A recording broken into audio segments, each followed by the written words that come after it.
সবাইকে welcome back to my channel. পাশ থেকে নিশ্চয়ই গানের আওয়াজ পাচ্ছই। সকাল থেকে ফুল দামে শুরু হয়ে গেছে বউ ভাতের অনুষ্ঠানের জন্য প্রিপারেশন নেওয়া।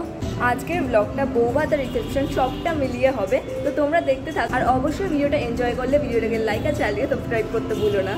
এটা হচ্ছে ভাত কাপড়ের অনুষ্ঠানের খাবারের থালা, যেটা আমার দাদা বৌদিকে দেবে। তোমরা হয়তো ভিডিওতে অনেকবার দেখবে দাদা বৌদিকে বলছে তোমার ভাত কাপড়ের দায়িত্ব নিলাম। কেন জানো? কারণ বৌদি আগেই বলে দিয়েছিল যে শুধু ভাত কাপড়ের দায়িত্ব নিলে চলবে না, মেকআপ আর ফোন সবটা নিয়ে বলতে হবে। তাই যতক্ষণ ও বলেনি ততক্ষণ আমরা কেউ ছাড়িনি। খুব মজা হয়েছে সবকটা অনুষ্ঠানেই। আমি এদিকে ব্লগিং করছি আর আমার পাশেই ক্যামেরাম্যান বসে ছবি তুলছিল। দারুণ সব ছবি তোলা হয়েছে, গায়ে হলুদ, বিয়ে, বউ ভাতের রিসেপশনে। কিছু তোমরা ভিডিও চলাকালীন দেখতে পাবে। দাদাকে পাঞ্জাবি আর বৌদিকে লাল পেরে হলুদ শাড়ি পরে দারুণ লাগছিল। অনুষ্ঠান শেষ হওয়ার পর ঝটপট খেয়ে নিয়ে সোজা বাড়ি গেলাম। হ্যালো সবাইকে, মাঝখানে না একদম টাইম ছিল না যে ভিডিও করব।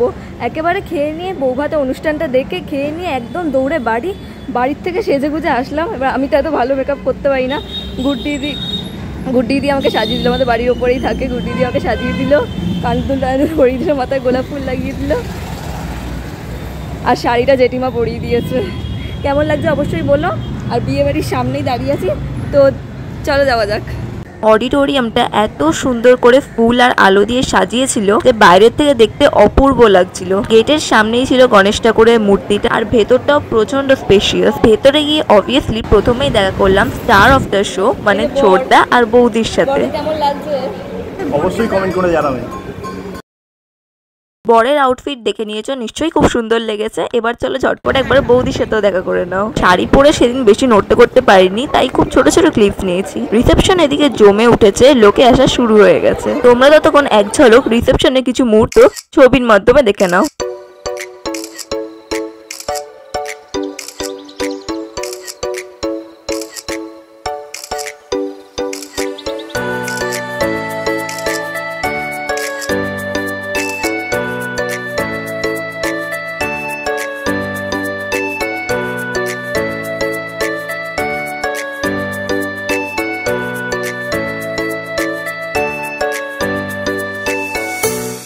মকটেল কাউন্টারটা খুব সুন্দর সাজিয়েছিল, খুব অ্যাট্রাকটিভ লাগছিল, আর মকটেলগুলো খেতেও দারুণ ছিল।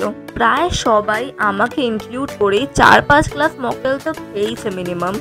আর অনেক ধরনের মকটেল ছিল, starting from masala soda, lemon soda, shikanji, আরও নানান ধরনের ফ্রুট ফ্লেভারের মকটেল। আর এত গরমে এরকম রিফ্রেশিং মকটেল দারুণ লাগছিল। মকটেলেই থেমে থাকলে চলবে না, স্টার্টার্সে ছিল গন্ধরাজ চিকেন, ফিশ ফিঙ্গার, পনির চিজ বল। আমার ননভেজ স্টার্টার্স বেশ টেস্টি লেগেছে।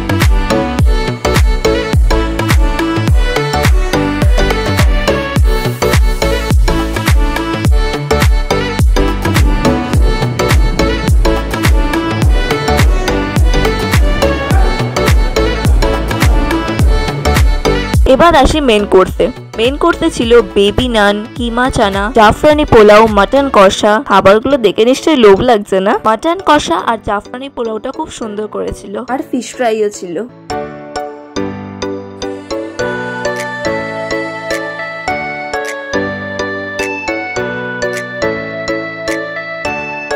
আর সাথে সুইট ডিশও ছিল, চাটনি, পাঁপড়, রসগোল্লা আর সন্দেশ। ও হ্যাঁ, তোমাদের তো স্যালাডের কাউন্টারটা দেখাতেই ভুলে গেছি। ওখানে অনেক ধরনের স্যালাড ছিল, পাস্তা দিয়ে স্যালাড করেছিল, আলু দিয়ে করেছিল, মিওনিস দিয়েও একটা ছিল, নর্মাল শসা পেঁয়াজ দিয়েও ছিল। আমরা শসা পেঁয়াজটাই নিয়েছি।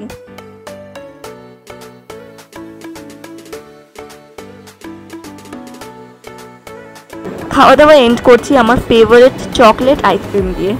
খাওয়া দাওয়া হয়ে যাওয়ার পর বাড়ি ফিরে আসলাম আর দেখলাম খাট সাজানো কমপ্লিট।